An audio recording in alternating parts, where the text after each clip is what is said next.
Hello everyone, welcome to sound classes. मैं हूं sound Sharma और हम लोग बात कर रहे थे आरएएस के बारे में। उसकी स्कीम, कितने चरण में एग्ज़ाम होता है, कब कब एग्ज़ाम होता है, अगला एग्ज़ाम कब होने के चांसेस है, ये सब हमने फर्स्ट पार्ट में देखा है। अभी हम देखेंगे कौन कौन सी बुक्स हमको पढ़नी चाहिए सिलेबस को कवर करने के लिए। तो बिना टाइम वेस्ट किए हम लोग सीधा देखते हैं बुक लिस्ट, कौन कौन सी बुक पढ़नी चाहिए। तो हमने देखा था कि मेंस में 4 पेपर हैं और 200 नंबर के चारों पेपर हैं। तो हम पहले पेपर से स्टार्ट करते हैं। पहले पेपर में सबसे पहले अपने पास है राजस्थान का इतिहास। तो राजस्थान के इतिहास को कवर करने के लिए हमको पढ़नी है राजस्थान अध्ययन की बुक्स चलती थी पहले, कक्षा 9 से 12 के लिए राजस्थान अध्ययन की बुक्स। तो वो हमको कवर करनी है कक्षा 9 से 12। उसके बाद हमको पढ़नी है राजस्थान बोर्ड की जो कक्षा 9 और 10 की किताबें हैं, उनको पढ़ना है। बेस बनाना है राजस्थान अध्ययन की बुक्स को कक्षा 9 से 12 और उसके बाद पढ़ना है राजस्थान बोर्ड की कक्षा 9 से 10 की किताबें और उसके बाद फिर हमको पढ़ना है लक्ष्य। देखो, मार्केट में बहुत सारी गाइड्स हैं और बहुत से लोग ये बात बोलते हैं और ये बात सच भी है कि गाइड्स मिसगाइड द मोस्ट। ये जो गाइड्स है सबसे ज़्यादा मिसगाइड करती है। लेकिन आपको ये बात ध्यान रखनी होगी कि आप कौन सा एग्ज़ाम दे रहे हो। आप दे रहे हो आरपीएससी का एग्ज़ाम और आरपीएससी के एग्ज़ाम में जो क्वेश्चंस बनते हैं उनका लेवल सबको पता है। गाइड से सीधे क्वेश्चंस बनाए जाते हैं, तो आप वही पढ़ो जहाँ से क्वेश्चंस आते हैं। बहुत ज़्यादा डीप में कोई क्वेश्चंस बनते नहीं है कि आपको बहुत ज़्यादा सोचने की ज़रूरत है, तो उसके लिए एक थॉट प्रोसेस डेवलप आपको करनी पड़ेगी। तो जब फैक्चुअल टाइप का पेपर आ रहा है तो उसी तरह से तैयारी होनी चाहिए। तो आप इसके लिए पढ़िए लक्ष्य। और भी बहुत सी गाइड्स है, लेकिन आपको राजस्थान को अगर कवर करना है, चाहे हिस्ट्री हो, ज्योग्राफी हो, कोई भी टॉपिक हो, उसके लिए लक्ष्य पढ़ो, वो सबसे बेहतर है। उसने एक वाइड कवरेज दिया है हर टॉपिक को, तो लक्ष्य पढ़ो। और भी कोई अगर किसी ने पहले से बुक पढ़ी हुई है तो एक बार लक्ष्य को पढ़ के देखें, बेहतर किताब है।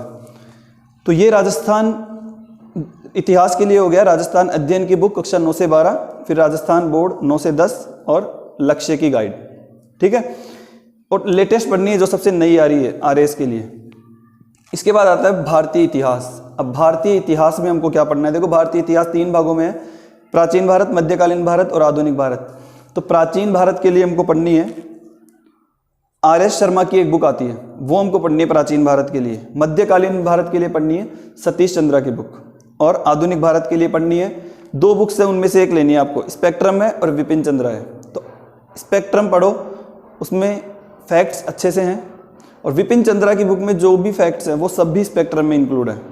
तो आप पढ़ो स्पेक्ट्रम, बेटर है। क्योंकि स्पेक्ट्रम पढ़ो, वहाँ से पूरी फैक्चुअल नॉलेज आपको मिलेगी। ऐसा नहीं है कि आप वहाँ से फैक्ट रटोगे, आप अपना भी, आपका दिमाग है, आप वो फैक्ट्स याद करते हुए एक क्रोनोलॉजी बनती है, तो उसको समझते हुए और आगे बढ़ना है। और जब हम मेंस देने जाएंगे तब हम क्या करेंगे कि एक बार विपिन चंद्रा की बुक को पढ़ेंगे। उससे क्या, अब उसमें बहुत टाइम नहीं लगेगा क्योंकि उसकी बहुत सी चीज़ें आप लोग पहले ही स्पेक्ट्रम में पढ़ चुके होंगे। विपिन चंद्रा पढ़ने से, मेंस से पहले पढ़ने का ये फ़ायदा होगा कि आपकी एक थॉट प्रोसेस डेवलप होगी कि अगर कुछ एनालिटिकल टाइप क्वेश्चन पूछता है तो आप उसका आंसर लिख पाओगे। जो सूचनाएं हैं वो आप पहले से ही ग्रहण कर चुके होंगे स्पेक्ट्रम से, लेकिन उनको एक आंसर में किस तरह से फिट करना है वो हम सीखेंगे, एक रीडिंग से सीख जाएंगे उसके बाद विपिन चंद्रा की, ठीक है। तो उसमें बहुत ज़्यादा मेहनत नहीं लगेगी, बहुत कम दिनों में, बहुत कम टाइम में आप लोग उसको कवर कर लोगे, तो कोई बहुत उसमें बड़ी बात नहीं है। इसके बाद आता है अपना विश्व इतिहास। तो विश्व इतिहास के लिए हमको पढ़ना है अर्जुन देव की बुक, एक अर्जुन देव की बुक आती है, वो पढ़नी है। और साथ में पढ़नी है राजस्थान बोर्ड कक्षा 11 राजस्थान बोर्ड की विश्व इतिहास की बुक, वो पढ़नी है। अब ये जो पूरा पढ़ोगे इतिहास या कोई भी टॉपिक, कोई भी सब्जेक्ट, ये एक बिल्कुल बेसिक सी बात है। हमको ये पता होना चाहिए क्या पढ़ना है और क्या छोड़ना है। ये बिल्कुल बेसिक सी बात है। आपको कोई भी बुक पहले पेज से आखिरी पेज तक नहीं पढ़नी है। कोई भी किताब है उसको पहले पेज से आखिरी पेज तक नहीं पढ़ना है। आप बुक लो, अपना सिलेबस उठाओ, सिलेबस में जो पहला टॉपिक है उसको ढूंढो और पढ़ो। अब कोई बुक में टॉपिक बहुत सारे ऐसे मिलेंगे जो आपके सिलेबस से बिल्कुल रिलेवेंट नहीं है, तो उनको छोड़ो, उसके लिए टाइम खराब नहीं करना है। ये चीज़ सीखना बहुत ज़रूरी है। इसलिए मैं कहता हूँ सिलेबस और रिवीजन, ये 2 चीज़ें हैं बहुत इंपॉर्टेंट और सबसे ज़्यादा नेग्लेक्टेड, जिस पे बिल्कुल कम ध्यान दिया जाता है, वो ये दोनों चीज़ें हैं। तो आप अपना सिलेबस उठाओ, कोई भी सब्जेक्ट स्टार्ट करो, उससे पहले सिलेबस उठाओ और उस बुक में मार्क करो कि मेरे को ये पढ़ना है, और फिर वो पढ़ो और फिर बुक को बंद कर दो। उसके अलावा जो और चीज़ें हैं वो नहीं पढ़नी है। वरना बहुत बहुत अथाह है, 10 साल में भी सिलेबस कंप्लीट नहीं कर पाओगे कि ये चीज़ भी पढ़ लूँ, ये चीज़ भी पढ़ लूँ, कि मेरे को श्वसन तंत्र पढ़ना है, मैं इस किताब से भी पढ़ लूँ, मैं उस किताब से भी पढ़ लूँ, मैं यहाँ से भी पढ़ लूँ, वहाँ से भी पढ़ लूँ, तो 10 साल में भी सिलेबस कंप्लीट नहीं कर पाओगे। एक लिमिटेड टाइम में और अच्छे से अगर सिलेबस को कवर करना है तो पहले ही वो बुक्स पढ़ो जो अच्छी है, ऑथेंटिक बुक्स हैं और जहाँ से क्वेश्चंस बनते हैं। तो यहाँ तक क्लियर हो गया अपना। अब आगे बढ़ते हैं अपन अर्थव्यवस्था। सबसे पहले देखो भारत और विश्व अर्थव्यवस्था ये साथ चलेगी।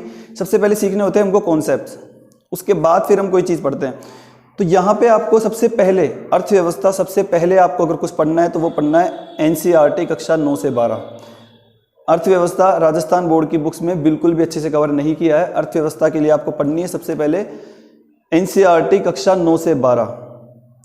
उसके बाद फिर एक बुक है रमेश सिंह, ये बुक एक, इस बुक को पूरा नहीं पढ़ना है, इस बुक को पूरा नहीं पढ़ना है। आपको एनसीईआरटी के बाद जाना है, बजट पढ़ना है और उस साल का इकोनॉमिक सर्वे पढ़ना है। जो भी लेटेस्ट आया हुआ है बजट और इकोनॉमिक सर्वे, ये आपको पढ़ना है इंडिया का। फिर वहाँ पढ़ते हुए अगर कोई टर्म ऐसा आता है जिसमें दिक्कत है तो उसको फिर आप पढ़ो रमेश सिंह की बुक से। वहाँ से उस बुक को रेफरेंस के रूप में यूज लो। जैसे बचपन में नहीं पढ़ते थे संजीव पासबुक से, या कोई भी पासबुक से पढ़ते थे, कोई मैथ्स में कोई भी क्वेश्चन नहीं आता था तो सीधे जाते थे हम पासबुक पे और वो क्वेश्चन देखा और बंद कर देते थे पासबुक को। इसी तरह से करना है। कोई टर्मिनोलॉजी ऐसी है जो नहीं समझ आ रही है तो उसके लिए फिर आप उस बुक को लो रेफरेंस के रूप में। बहुत मोटी बुक है वरना वही करते रह जाओगे आप, ठीक है। तो सबसे पहले हमको पढ़ना है एनसीईआरटी कक्षा 9 से 12 अर्थव्यवस्था की। उसके बाद हमको पढ़ना है बजट और सर्वे, और साथ में करते हुए चलना है करंट अफेयर्स, इकोनॉमिक्स और कुछ और टॉपिक है, साइंस है, पॉलिटिक्स, ये सब साथ में करंट अफेयर्स से भी करते हुए चलना है, ठीक है। और करंट अफेयर्स में अगर कोई इशू चलता है जो एग्जाम में आने लायक है, एग्जाम से रिलेवेंट है, तो वो हम इस चैनल पे भी डेली एक दो वीडियो आपको करंट अफेयर्स से मिलेंगे। डेली का करंट अफेयर्स आपको मेरे टेलीग्राम चैनल पे मिल ही जाएगा ऑब्जेक्टिव। उसके अलावा अगर कोई ऐसा टॉपिक है जिसको एनालिसिस करने की ज़रूरत है तो वो भी आपको इस चैनल पे डेली एक दो टॉपिक मिलेंगे, चाहे वो ज्योग्राफी हो, चाहे हिस्ट्री हो, राज्य व्यवस्था हो, या और कोई भी टॉपिक हो। अगर करंट में कोई इशू चला है तो इससे रिलेटेड टॉपिक आपको इस चैनल में मिलेगा, तो आप लोग इस चैनल पे बने रहो। इसके बाद अपन आते हैं राजस्थान की अर्थव्यवस्था पे। तो राजस्थान की अर्थव्यवस्था के लिए हमको करना है राजस्थान अध्ययन की बुक 9 से 12। राजस्थान का कोई भी टॉपिक है उसके लिए राजस्थान अध्ययन की बुक 9 से 12 पढ़नी ही पढ़नी है, इस बात को गांठ मान लो। अगर मैं कहीं छोड़ दूं तो वहां भी ये अंडरस्टूड है। राजस्थान का कोई भी टॉपिक आएगा 9 से 12 राजस्थान अध्ययन पढ़नी ही पढ़नी है। उसके बाद राजस्थान का अपना एक बजट आता है वो पढ़ना है, राजस्थान का इकोनॉमिक रिव्यू आता है वो हमको पढ़ना है, और उसके अलावा राजस्थान की जो भी लेटेस्ट जनगणना के आंकड़े हैं वो जरूर देखने हैं। 2 से 3 क्वेश्चंस प्री में आते हैं और 2 क्वेश्चंस मेंस में आते हैं। जनगणना के जो भी लेटेस्ट आंकड़े हैं वो जरूर से पढ़ने हैं, प्री और मेंस दोनों में क्वेश्चंस आते हैं, ठीक है।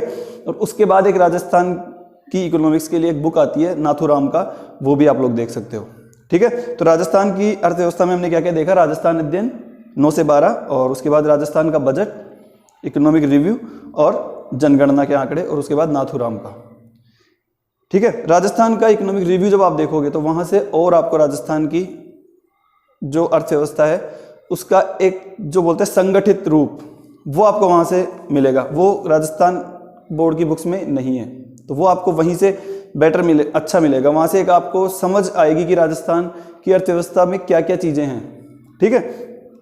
इसके बाद अपन आते हैं समाज शास्त्र पे। तो समाज शास्त्र के लिए आपको पढ़ना है राजस्थान बोर्ड की 11-12 की बुक्स और एनसीईआरटी की 11-12 की बुक्स। इसके बाद अपने पास आता है प्रबंधन।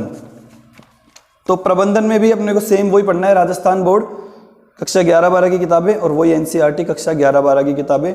फिर से रिपीट करने की बात नहीं है कि वही टॉपिक पढ़ें जो सिलेबस में दिए गए हैं, ठीक है। इसके बाद आता है अपने पास लेखांकन एवं अंकेक्षण। इसके लिए आपको पढ़नी कक्षा एनसीईआरटी कक्षा 12 की अकाउंटेंसी की बुक, एनसीईआरटी कक्षा 12 अकाउंटेंसी की बुक। फिर वही बात है, पूरी नहीं पढ़नी है, जो आपके सिलेबस में टॉपिक दिया है वो टॉपिक ढूंढो, पढ़ो और बंद कर दो बुक। और साथ में पढ़नी है राजस्थान बोर्ड की कक्षा 11-12 की बीएसटी, बिजनेस स्टडीज, ये बुक पढ़नी है। वही टॉपिक अपना ढूंढो, उसको पढ़ दो और बंद कर दो बुक, ठीक है। तो इसके बाद आते हैं अपन पेपर 2 पे। पेपर 2 में सबसे पहले अपने पास है प्रशासकीय नीति शास्त्र, एथिक्स। देखो एथिक्स के लिए अपने को पढ़ना है, राजस्थान बोर्ड में एक बुक चलती है दर्शन शास्त्र की, राजस्थान बोर्ड की दर्शन शास्त्र की बुक पढ़नी है। कुछ टॉपिक वहां पे मिलेंगे। फिर एक बुक आती है लेक्सिकॉन, वो हमको पढ़नी है। एक और बुक आती है सुब्बा राव, वो अपने को नहीं पढ़नी है, वो उसमें बहुत टाइम जाएगा और बहुत उसकी लैंग्वेज भी थोड़ी सी डिफिकल्ट है, तो वो सुब्बा राव नहीं पढ़नी है। आप लेक्सिकॉन पढ़ो, वहाँ से शब्दावली है उसको याद करो। और उसके बाद कुछ दार्शनिक दिए हुए हैं अपने को, तो उन दार्शनिक को कहाँ से कवर करना है अपने को? पॉलिटिकल साइंस की बुक से। कुछ दार्शनिक दिए हुए हैं, उन दार्शनिकों को कवर करना है पॉलिटिकल साइंस की बुक से। ठीक है, तो राजस्थान बोर्ड की दर्शन शास्त्र, लेक्सिकॉन और जो दार्शनिक है उनको पढ़ना है अपने को राजनीति विज्ञान की किताब से। ठीक है, इसके लिए आप एथिक्स है, इसके लिए आप एक काम और कर सकते हो। इसके लिए आप किसी भी एक अच्छी कोचिंग, कोई भी एक अच्छी कोचिंग है या कोई अच्छा टीचर है, उसके आप नोट्स रेफर कर सकते हो। पर कोई एक, ये नहीं बहुत सारे उठा लिए और सब होज पोज हो गया। कोई भी एक जो वेल नोन टीचर है उसके नोट्स उठा लो और उनको बेस बनाओ। और ये जो बाकी जो बुक्स मैंने बताई आपको, राजस्थान बोर्ड दर्शन शास्त्र, लेक्सिकॉन और जो राजनीति विज्ञान की किताब से दार्शनिक पढ़ने, उनको वहाँ से कॉम्प्लीमेंट करो और वो तैयार हो जाएगा टॉपिक। बहुत ऐसा होता है कि मेंस से पहले लोग इस टीचर के भी पढ़ लिए, उस टीचर के नोट्स भी पढ़ लिए, वहाँ से भी पढ़ लिए, वहाँ से भी पढ़ लिए। ऐसा नहीं करना है। किसी भी एक वेल नोन टीचर नोट्स उठाओ और उनको पढ़ दो बस। उनको ज़्यादा बार पढ़ दो, 2 बार 3 बार 4 बार, उन्हीं को पढ़ दो। फिर से पढ़ने की इच्छा होना कि कुछ पढ़ना है एथिक्स में, तो उसी को वापस पढ़ दो। ठीक है, इसके बाद आता है अपना साइंस और टेक्नोलॉजी। पेपर 2 और पेपर 4 जो है वो स्कोरिंग है। पेपर 2 पहले और भी ज़्यादा स्कोरिंग हुआ करता था जब मैथ्स होता था, उसमें 2013 और 16 वाला जो सिलेबस था। अभी मैथ्स को हटा दिया। तो इसमें अपने को साइंस और टेक में क्या करना है? साइंस टेक में देखो, टेक्नोलॉजी जो है वो आपको करना है करंट अफेयर्स से। टेक्नोलॉजी करना है आपको करंट अफेयर्स से। टेक्नोलॉजी के लिए बुक रेफर नहीं करनी है, मतलब ऐसा नहीं है कि आप बुक उठाए और पढ़ने लग गए उसको। करंट अफेयर्स से करो टेक्नोलॉजी। फिर अगर कोई टर्मिनोलॉजी ऐसी आती है जो समझ में नहीं आती है, उसको आप नेट पे सर्च करो या फिर किसी बुक का सहारा लो। टेक्नोलॉजी करनी है करंट अफेयर्स से। करंट अफेयर्स अगर कोई टर्मिनोलॉजी नहीं समझ आती है, फिर आप बुक उठाओ या उसको नेट पे सर्च करो। तो टेक्नोलॉजी आपको करनी है नेट से प्लस करंट अफेयर्स से। इसके बाद आता है सामान्य विज्ञान, जनरल साइंस। ये अपने को करनी है कक्षा 9 और 10 की किताबों से। कक्षा 9 और 10 की किताबें दोनों, राजस्थान बोर्ड की भी और एनसीईआरटी भी, राजस्थान बोर्ड भी और एनसीईआरटी भी। कक्षा 9 और 10 दोनों किताबें पढ़नी है। बात फिर वही है, पूरी किताब नहीं पढ़नी है। पूरी किताब नहीं पढ़नी है, वो टॉपिक्स पढ़ने हैं जो आपके सिलेबस में है। ठीक है, राजस्थान बोर्ड कक्षा 9-10, एनसीईआरटी कक्षा 9-10, यहां से बेस बनाना है आपको। इसके बाद क्या करना है, कुछ टॉपिक्स ऐसे हैं जिनमें आपको और थोड़ी सी इंफॉर्मेशन चाहिए होगी। उसके लिए आपको क्या रेफर करना है? राजस्थान बोर्ड और एनसीईआरटी दोनों 11-12 की जो किताबें हैं, बेस बनाना है 9-10 से। ठीक है, कुछ एक्स्ट्रा इंफॉर्मेशन कक्षा 11 और 12 की किताबों में मिलेगी, राजस्थान बोर्ड और एनसीईआरटी दोनों में। उनको रेफर करना है वहां से। और उसको आप लोग क्या करो, एक जो बुक होती है उसमें ऊपर नीचे साइड में थोड़ी जगह खाली होती है, कुछ भी एक्स्ट्रा इन्फॉर्मेशन मिलती है उसको वहां पे ऐड कर दो, ताकि वापस वो बुक खोलने की जरूरत ना पड़े। वरना एक लोड रहता है कि मेरे को ये बुक भी करनी है, वो बुक भी करनी है। आपको कुछ 4-5 लाइन एक्स्ट्रा मिली, उसको ऊपर लिख दो पेज पे। खाली पेज है, खाली जगह है, नीचे जगह है, या नहीं जगह है तो एक पेज पंच कर दो वहाँ पे, उस पेज पे लिख दो 4-5 लाइन और उस पेज को वहाँ पे पंच कर दो, खत्म खेल दो। फिर उस बुक को बंद कर दो, वापस नहीं देखनी बुक। एक मेंटल प्रेशर है वो कम होगा कि मेरे को 2 किताबें करनी है, चाहे पढ़ने है उसमें से 2 ही पेज हो, पर मन में रहता है कि 2 बुक्स पढ़नी है। तो उस जो भी एक्स्ट्रा इन्फॉर्मेशन मिलती है उसको वहाँ पे आप ऐड कर दो। ठीक है, या आप प्रिंट आउट ले लो, 1 पेज 2 पेज 3 पेज पढ़ने हैं। अगर उस कोई बुक ऐसी है जहाँ से आपको 2-3 पेज ही पढ़ने, तो उसका प्रिंट आउट ले लो या 2-3 पेज लिख लो, उससे राइटिंग प्रैक्टिस भी होगी और उस जो भी आपने एक बुक बेस बनाया हुआ है उसमें ऐड कर दो। ठीक है, इसके बाद अपने पास यहीं पे साइंस में ही लास्ट में दिया है एनवायरनमेंट का पार्ट, थोड़ा सा एनवायरनमेंट का पार्ट दिया लास्ट में 6-7 टॉपिक। ये अपने को करना है, दृष्टि आईएएस की बुक आती है एनवायरनमेंट की, वहाँ से करना है। दृष्टि आईएएस की बुक है एनवायरनमेंट की, वहाँ से आप लोग इन टॉपिक्स को कर सकते हो। वही बात है, पूरी बुक नहीं पढ़नी है, जो जो टॉपिक अपने सिलेबस में है उनको पढ़ो और बुक को फिर बंद कर दो, वरना बहुत टाइम ले जाएगी एक बुक। ठीक है, एनवायरनमेंट के लिए पढ़ना है दृष्टि आईएएस की। एनवायरनमेंट की बुक आती है, हिंदी मीडियम के लिए अवेलेबल बेस्ट बुक है। इंग्लिश मीडियम वालों के लिए शंकर आईएएस की बुक है, वो पढ़ सकते हो, और हिंदी मीडियम वालों के लिए दृष्टि आईएएस अवेलेबल बेस्ट बुक है। उससे अच्छी किताब मार्केट में नहीं है एनवायरनमेंट के लिए। इसके बाद अपने पास आता है ज्योग्राफी। ज्योग्राफी में क्या पढ़ना है अपने को, पहले भारत और विश्व भूगोल, भारत और विश्व भूगोल दोनों के लिए क्या करना है, एनसीईआरटी लेनी है कक्षा 6 से 12 की, कक्षा 6 से 12 की एनसीईआरटी लेनी है भारत और विश्व भूगोल दोनों के लिए, ठीक है। और इसमें भी खास तौर पे आपको ध्यान देना है कक्षा 11 की जो बुक है, कक्षा 11 की जो एनसीईआरटी है उस पे खास तौर पे बहुत सबसे इंपॉर्टेंट बुक है वो ज्योग्राफी के लिए। मान लो कक्षा 11 की जो एनसीईआरटी है वो ज्योग्राफी के लिए सबसे महत्वपूर्ण किताब है, इस बात को ध्यान रखना। इसके बाद फिर अपने को पढ़नी है महेश चंद्र बर्णवाल की एक बुक आती है, वो अपने को पढ़नी है। अब वो ये नहीं है कि शुरू से स्टार्ट हो गए पहले पेज से आखिरी पेज तक, फिर से वही बात है, जो आपका टॉपिक कवर नहीं हुआ है एनसीईआरटी से वो टॉपिक अपने को वहां से कवर करना है। एक एटलस लेके साथ चलना है, कोई भी चीज़, कोई पर्वत देखा, नदी देखी, झील देखी, कोई पठार देखा, उसको तुरंत एटलस में ढूंढो कहाँ पे है वो, और उसका आसपास का क्षेत्र भी थोड़ा सा देखो कि वो किस जगह पे है, क्या वो तटीय क्षेत्र है या वो पर्वतीय क्षेत्र में है या वो कहीं और है, उसके आसपास की संस्कृति क्या है, इस तरह की चीज़ें देखो।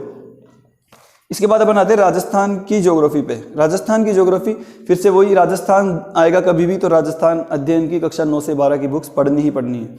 उसके बाद राजस्थान बोर्ड की कक्षा 9 और 10 की बुक, राजस्थान के भूगोल के लिए राजस्थान अध्ययन 9 से 12 और राजस्थान बोर्ड 9 और 10 की बुक पढ़नी है। इसके बाद फिर से वही लक्ष्य, इकोनॉमी के लिए लक्ष्य रेफर नहीं की थी मैंने, सिर्फ हिस्ट्री के लिए, और उसके बाद ज्योग्राफी के लिए लक्ष्य पे आना है वापस, लक्ष्य, ठीक है। और उसके बाद एक सिखवाल की मानचित्रावली आती है, सिखवाल मानचित्रावली, वो भी साथ रखनी है। कोई भी ज्योग्राफी का टॉपिक पढ़ रहे हो फिर उस टॉपिक को आप देखो उस सिखवाल मानचित्रावली में, ठीक है। और अच्छा कैसे कर सकते हो आप, खाली मानचित्र ले लो राजस्थान के, कोई भी चीज़ पढ़ी फिर उसको उस मानचित्र में भरो अपने हाथ से। जब अपने हाथ से उसको भरोगे तो फिर वो चीज़ें याद रहेगी कौन सी चीज़ कहाँ पे है, ठीक है। अच्छा, राजस्थान भूगोल के लिए बुक्स हो गई, राजस्थान अध्ययन 9 से 12, राजस्थान बोर्ड 9-10, लक्ष्य की गाइड और सिखवाल मानचित्रावली, ठीक है। तो ये हो गया अपना पेपर 2। अब आते हैं अपन पेपर 3 पे। पेपर 3 में सबसे पहले अपने पास है राज व्यवस्था। तो राज व्यवस्था के लिए सबसे पहले भारत की राज व्यवस्था के बारे में बात करते हैं। तो इसके लिए आपको पढ़ना है सबसे पहले एनसीईआरटी कक्षा 11 की बुक, एनसीईआरटी कक्षा 11 की बुक, राज व्यवस्था के लिए पढ़ना है अपने को एनसीईआरटी कक्षा 11 की बुक। और इसके बाद फिर अपने को पढ़ना है एम लक्ष्मीकांत की बुक।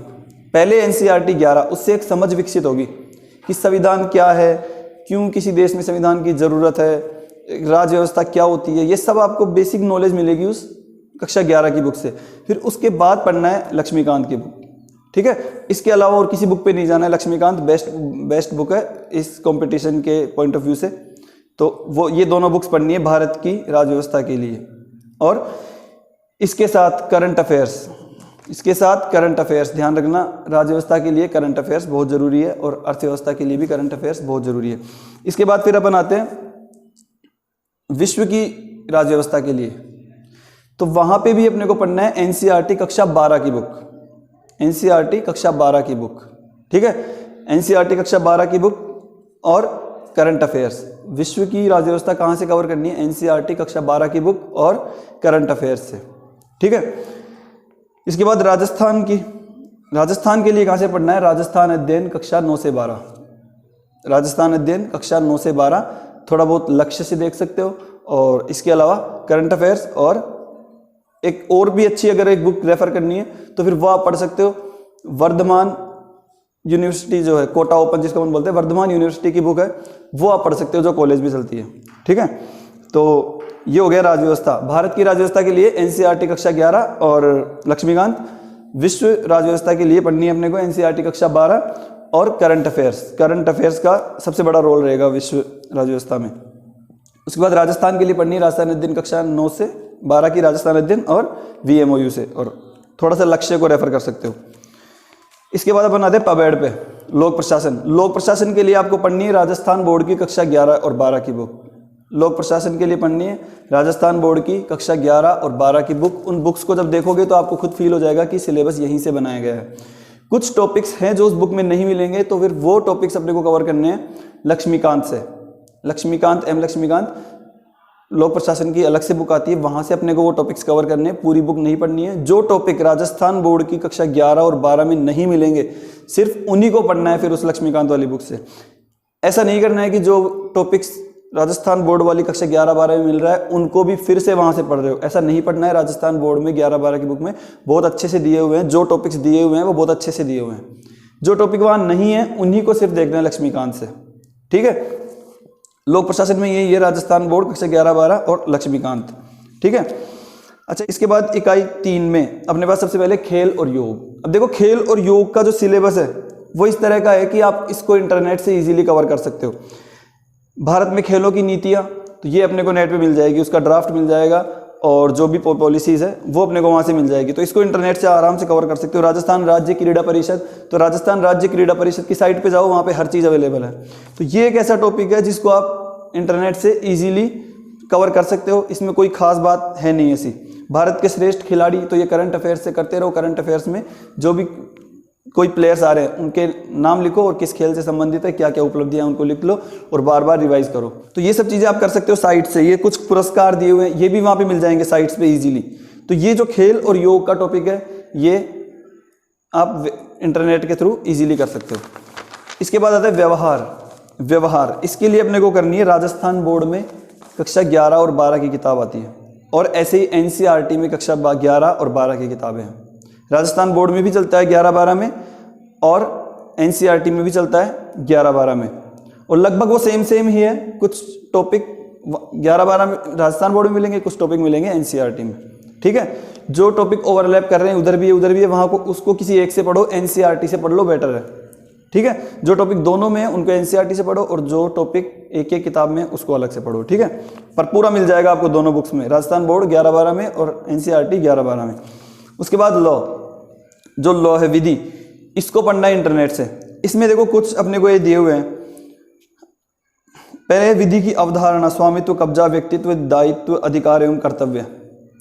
इसको आप किसी एक कोई नोट्स ले लो किसी कोचिंग के, वहां से पढ़ लो, बस सिर्फ इतने से के लिए कोचिंग के नोट्स लो, सिर्फ इतने से के लिए। इसके बाद जो है, इसके बाद कुछ एक्ट्स हैं उसको आप इंटरनेट से डाउनलोड करो और अपने से पढ़ो आराम से, कोई उसमें बहुत बड़ी बात है नहीं।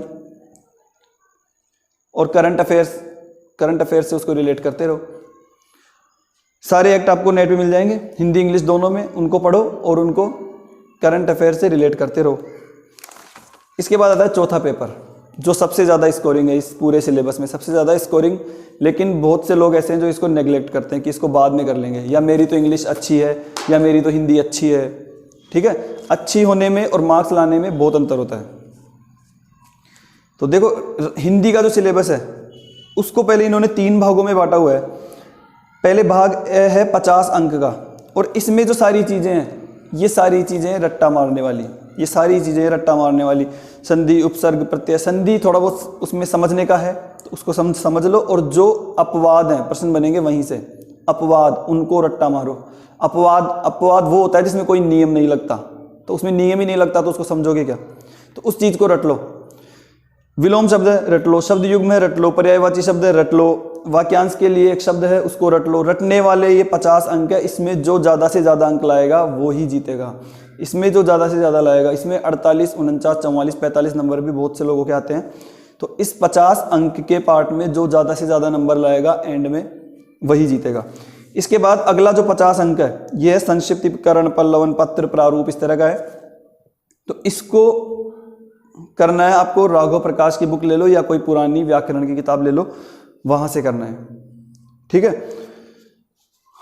अच्छा, हिंदी, इसके लिए बुक्स कौन सी करनी है आपको सबसे पहले कौन सी बुक करनी है हिंदी के लिए? सबसे पहले इसी पार्ट को उठाओ जो ऊपर का 50 अंक का है, जिसमें संधि, उपसर्ग, प्रत्यय, विलोम शब्द, पर्यायवाची वगैरह है।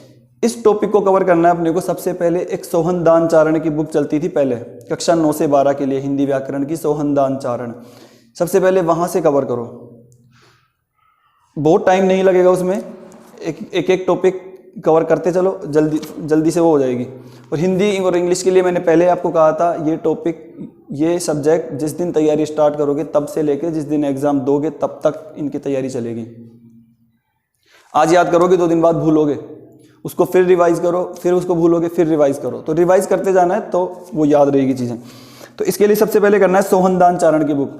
फिर उसके बाद आपको करनी है जो अभी करंट में नवीन व्याकरण जो चल रही है कक्षा 9 से 12, नवीन व्याकरण, बहुत छोटी बुक है, उसमें बहुत ज़्यादा वर्ड्स हैं नहीं, तो अगर कुछ एक्स्ट्रा बुक्स मिलते हैं तो आप ये कर सकते हो कि सोहनदान चारण वाली बुक है, उसमें ऊपर नीचे कहीं जहाँ खाली जगह है वहाँ पे लिख दिए सोहनदान चारण वाली बुक को बेस बनाओ। उसके बाद आप पढ़ो नवीन व्याकरण, उसमें बहुत कम वर्ड्स हैं, उन वर्ड्स को आप ऊपर सोहनदान चारण वाली बुक में जहाँ भी आपको खाली जगह मिलती है वहाँ पे कर लो, ठीक है। और इसके बाद फिर आप पढ़ो राघव प्रकाश। अब राघव प्रकाश वाली बुक है, उसके लिए बहुत लोग बोलते हैं कि बहुत वर्ड्स है, किसको याद रहेंगे, इतने नहीं याद रहेंगे, सही बात है। लेकिन अगर आप इस पेपर का महत्व देखोगे तो सबसे ज़्यादा महत्वपूर्ण है ये पेपर, और इसमें जो बाजी मारेगा वही अच्छी रैंक लाएगा और वही सिलेक्शन लेके कोई अच्छी जॉब पाएगा, ठीक है। तो अगर स्कोरिंग सब्जेक्ट है तो फिर उसको महत्व भी देना होगा उतना, उसको नेग्लेक्ट आप नहीं कर सकते हो। अगर स्कोरिंग सब्जेक्ट है, बहुत लोगों को मैंने देखा है कि हिस्ट्री के पीछे पड़े रहते हैं, हिस्ट्री के पीछे पड़े रहते हैं, बहुत बड़ी हिस्ट्री है, बहुत बड़ी, और ये जो हिंदी का सिलेबस है वो उसका 1/3 है, उसका 1/3 है, मार्क्स देगा उससे डबल। तो वहाँ उस चीज़ को पढ़ रहे हो जिसका कॉस्ट बेनिफिट नहीं है ज़्यादा, और एक इसको पढ़ो और इसको डेली पढ़ो, आधा घंटा 1 घंटा डेली पढ़ो, ठीक है। इसके बाद राघव प्रकाश की बुक कर लो कि इसमें बहुत सारे वर्ड्स हैं, ठीक है। अगर फिर भी कुछ और इच्छा रहती है तो आप हिंदी ग्रंथ अकादमी की बुक ले सकते हो, वरना और इतनी ज़रूरत पड़ेगी नहीं, ठीक है। इसके बाद आते हैं निबंध लेखन। तो निबंध लेखन आप प्रैक्टिस करो, निबंध लिखो और किसी को चेक करवाओ। उसके लिए कोई बुक वगैरह की ज़रूरत है नहीं। अगर किसी को बिल्कुल नॉलेज नहीं है इसके बारे में तो कोई भी एक बुक ले लो व्याकरण की, या उसके लिए आप ये कर सकते हो कि राजस्थान पत्रिका या दैनिक भास्कर में जो संपादकीय आते हैं वो आप पढ़ सकते हो, ठीक है। वहाँ से थोड़ी सी लेखन शैली विकसित कर सकते हो। और उसके बाद डेली लिखो, गंदा लिखो, बहुत गंदा लिखो, हद से ज़्यादा गंदा लिखो, पर उसको किसी को चेक कराओ, फिर वो आपको बताएगा कुछ ना कुछ, ठीक है। आस पड़ोस में या कोई भी मिल ही जाएगा साथ में पढ़ने वाला, उसको चेक कराओ, फिर वो अगर आपको कुछ सुधार बताता है तो उसको एक्सेप्ट करो, और धीरे धीरे वो लेखन शैली आपकी ठीक होती जाएगी। किसी अच्छे टीचर से चेक करवाओ, ठीक है। ये लिखने से ही आएगा निबंध लेखन, ऐसा नहीं है कि आपने एक निबंध याद कर लिया, निबंध लेखन आएगा लिखने से, ठीक है। कई बार होता है कि 20, 30, 50 शब्द लिख दिए, उसके बाद ब्लैंक हो जाते हैं एकदम, कुछ माइंड में नहीं आ रहा है, और घड़ी तो अपनी गति से चलती ही रहेगी। तो ऐसा भी नहीं होना चाहिए कि आप 50-60 शब्द लिखे और उसके बाद ब्लैंक हो गए एकदम। और ऐसा भी नहीं है कि कुछ भी लिख रहे हो, लिख तो रहे हो लेकिन कुछ भी लिख रहे हो। अच्छा लिखना है और रुकना नहीं है, ब्लैंक नहीं होना एकदम से। तो वो होगा सिर्फ प्रैक्टिस से, लिखने से। इसको क्या है, नेग्लेक्ट किया जाता है, अच्छा निबंध में क्या है लिख देंगे वहाँ पे सोच के, ऐसा नहीं होता है। एग्जाम से पहले हर चीज़ की एक बार प्रैक्टिस बहुत ज़रूरी होती है।